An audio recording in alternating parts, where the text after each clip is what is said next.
After virtual reality glasses were invented, police work changed forever. Put on the glasses. You can replay any crime scene instantly. You can't interact with anyone inside. I was collecting evidence at a beach where a woman's body was found.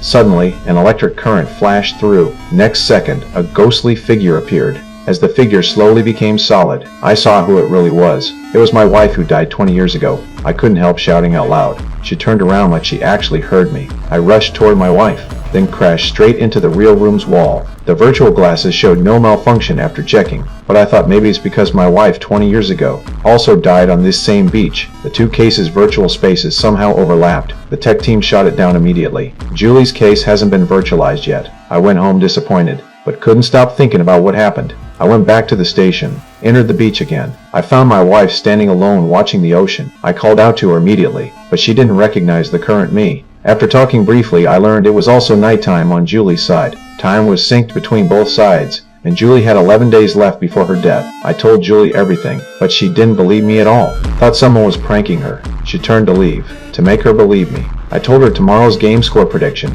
then mentioned my secret cache hidden in the kitchen cookie jar. I told Julie to go verify it. Julie went home and confronted the virtual me. Seeing my confused reaction, she decided to keep quiet about what just happened. Next morning at breakfast, Julie suddenly remembered what the real me said. She dumped out the cookie jar. It was all true. She rushed to the beach. She completely believed me now. Asked what was going on. I guess we weren't in the same timeline. Just meeting because of the virtual glasses, I told Julie. In 11 days she would accidentally fall from a cliff. Julie broke down crying. I comforted her. Maybe we could stop this from happening, but first we need to test if we can change the future. I remembered tonight they'd go to a friend's house for the game. Everyone took a group photo back then. I told Julie not to go tonight. Then I'd go home and check if Julie disappeared from that photo. After checking, we'd meet back here. Soon it was afternoon.